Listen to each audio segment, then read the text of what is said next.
Hello friends, आपका बहुत बहुत स्वागत है हमारे चैनल सरकारी नौकरी में।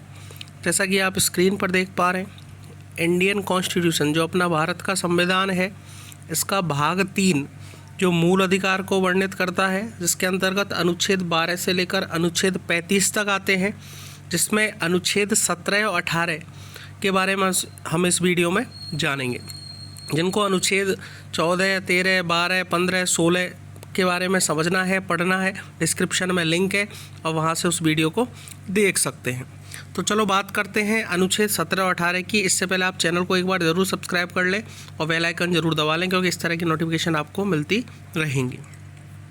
तो भाई अनुच्छेद 17 की बात करें तो अनुच्छेद 17 का सीधा सा मतलब है अस्पृश्यता का अंत। मैंने आपको पहले भी एक बार बताया और मैं काफ़ी वीडियो में बोलता रहता हूँ कि जो संविधान की भाषा है थोड़ी सी जटिल है, लेकिन इसका जो एक एक वर्ड है वो बहुत इंपॉर्टेंट है। हर वर्ड की अहमियत है, हर वर्ड से ही कानून बने हुए हैं। तो अस्पृश्यता का अंत का मतलब, अस्पृश्यता से मतलब ये होता है जिसको हम देसी भाषा में बोलते हैं छुआछूत। तो संविधान बोलता है कि इस संविधान के अनुच्छेद 17 के तहत छुआछूत का अंत हो चुका है, अस्पृश्यता का अंत हो चुका है। मैं एक बार इसको पढ़ देता हूँ, फिर उसके बाद आपको अच्छे से एक्सप्लेन इसको करूँगा। अस्पृश्यता का अंत किया जाता है और उसका किसी भी रूप में आचरण निषिद्ध किया जाता है। अस्पृश्यता से उपजी किसी नियोक्ता को लागू करना अपराध होगा जो विधि के अनुसार दंडनीय होगा। अब सीधा सीधा अपन बात करें तो अस्पृश्यता का मतलब होता है छुआछूत। इसका मतलब जैसे आपने देखा होगा गांवों में, शहर में तो अब इसका लगभग सा अंत हो चुका है, लेकिन गांवों में अभी भी जो लोग शिक्षित नहीं हैं वो अभी भी इस चीज़ को मानते हैं। किसी नीचे जाति वाले लोगों को कुछ अलग भेदभाव से देखते हैं, अलग ढंग से देखते हैं, भेदभाव करते हैं, या फिर उनको नीचे बैठाना करना।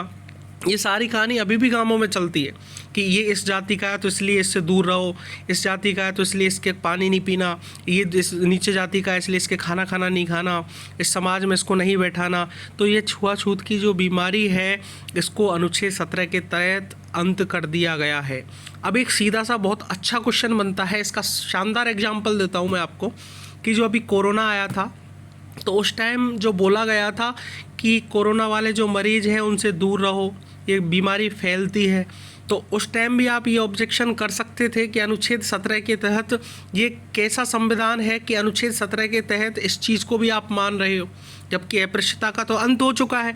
लेकिन ये किन्हीं कंडीशनों में, कंडीशन कैसी, जैसे कोई बीमारी हो, इस तरह की जो कंडीशन है, इस कंडीशन में अभी भी लागू है कि इस कंडीशन में आप मान सकते हो कि किसी दूसरे को बीमारी नहीं फैले, किसी दूसरे को नुकसान नहीं पहुँचे, इस कंडीशन में दूर किया जा सकता है।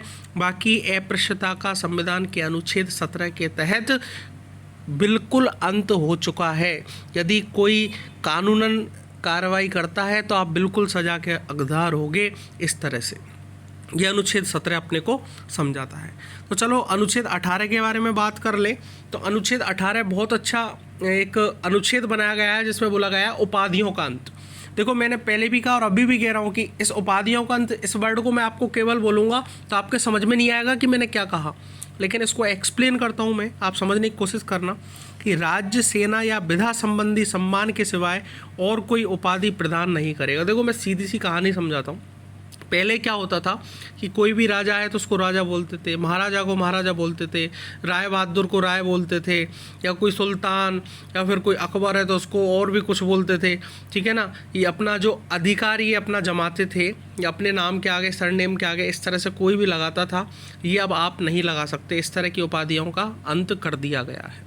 जैसे आपको मान लो कोई राष्ट्र में, देश में कोई पुरस्कार मिलता है, जैसे पद्म भूषण मिलता है या फिर कोई और राष्ट्रीय पुरस्कार मिलता है, तो आप उसको स्वीकार कर सकते हो, ये अधिकार है आपके पास, स्वीकार आप कर सकते हो, लेकिन आप उस पुरस्कार के नाम को आपके सरनेम में नहीं लगा सकते।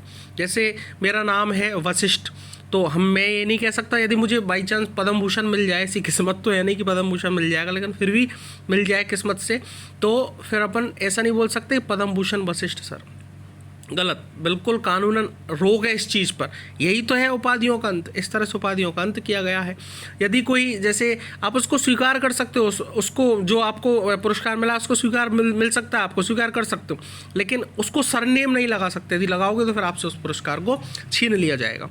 जैसे बात करें अपन, कोई विदेश है, विदेश में कोई भी पुरस्कार आपको दिया जाए या फिर कोई भी उपाधि दी जाए, तो बिना राष्ट्रपति की अनुमति के बिना, मैं इंपॉर्टेंट बात बोल रहा हूँ, ध्यान रखना, राष्ट्रपति अनुमति दे देता है तो ठीक है, बिना राष्ट्रपति के अनुमति के बिना आप उस उपाधि को भी स्वीकार नहीं कर सकते, बिल्कुल नहीं कर सकते। यही बोलता है अपना अनुच्छेद 18। मेरा कहने का मतलब ये है कि कोई भी नेशन अवार्ड मिलता है तो उसको सरनेम में यूज नहीं कर सकते। हाँ, कोई एजुकेशन यदि रैंक में हो, जैसे कोई टीचर है तो अपने आगे टीचर लगा रहा है, कोई प्रोफेसर है अपने आगे प्रोफेसर लगा रहा है, कोई डॉक्टर है अपने आगे डॉक्टर लगा रहा है, कोई इंजीनियर है अपने आगे इंजीनियर लगा रहा है, तो ये चीज़ अलाउ है, उपाधियों में नहीं आती है। ये अपना व्यक्तित्व नहीं दर्शा रहा, वो अपने ज्ञान को दर्शा रहा है, अपने ज्ञान का। जैसे कोई डॉक्टर है तो वो उसने पढ़ाई की होगी, मेहनत की होगी, तब जाके डॉक्टर बना है, तो वो अपने ज्ञान को आगे लगा रहा है। तो ये चीज़ अलाउ है एजुकेशन में, रैंकिंग में, या कोई सरनेम इस तरह का आप यूज कर सकते हो, लेकिन नेशन अवार्ड को आप सरनेम में यूज करो, ये अनुच्छेद 18 के तहत बिल्कुल बर्दाश्त नहीं होगा। ये अनुच्छेद 18 अपने को बोलता है। मैं एक बार और पढ़ देता हूँ। भारत का कोई नागरिक किसी विदेशी राज्य से कोई उपाधि स्वीकार नहीं करेगा। मैंने अभी समझाया, कोई व्यक्ति जो भारत का नागरिक नहीं है, राज्य के अधीन लाभ या विश्वास के किसी पद को धारण करते हुए किसी विदेशी राज्य से कोई उपाधि राष्ट्रपति के सहमति के बिना स्वीकार नहीं करेगा। सबसे इम्पोर्टेंट बात है, यदि राष्ट्रपति सहमति दे देता है तो फिर ठीक है, यदि राष्ट्रपति सहमति नहीं देता है तो आपकी उपाधि आपको स्वीकार नहीं होगी। इसके बाद, राज्य के अधीन लाभ या विश्वास का पद धारण करने वाला कोई व्यक्ति किसी विदेशी राज्य से या उसके अधीन किसी रूप में कोई भेंट, उपलब्धि या पद राष्ट्रपति के सहमति के बिना स्वीकार नहीं करेगा। ये अनुच्छेद 18 कहता है। तो फाइनली एक बार मैं स्पीड में बता देता हूँ कि अनुच्छेद 17 में अस्पृश्यता का अंत है, छुआछूत का बिल्कुल अंत हो चुका है, छुआछूत का कोई बीमारी नहीं रहेगी, और अनुच्छेद 18 जो बोलता है वो उपाधियों का अंत बोलता है। इस तरह से अनुच्छेद 14, 15, 16, 17 और 18 ये हमको समानता का अधिकार देते हैं। ये समानता, सबके साथ समान व्यवहार करना, धर्म, मूल, वंश, जाति पर कोई भेदभाव नहीं करना, जन्म स्थान पर कोई भेदभाव नहीं करना, लोक नियोजनों को सबको समान अवसर देना। उपाधियों का अंत हो चुका है, उपाधियों का भी अंत हो चुका है कि कोई ऐसे नहीं कोई बड़ा राजा बन जाए, कोई महाराजा बन जाए, कोई कुछ अलग बन जाए, इस तरह से कोई बीमारी नहीं होगी। अस्पृश्यता, छुआछूत का बिल्कुल अंत हो चुका है। ये समान चीज़ें तो है, सबको समान करना, समान व्यवहार करना, ये सारी कहानी किस में बताई गई है? अनुच्छेद 14। जैसे अनुच्छेद 14 में बताया गया, विधि के समक्ष समानता, सबके लिए कानून बराबर है, समान संरक्षण, कानून सबके लिए समान रहेगा। ये सारी कहानी समानता के अधिकार के अंतर्गत आती है। इस तरह से अनुच्छेद 14 विधि के समक्ष समानता।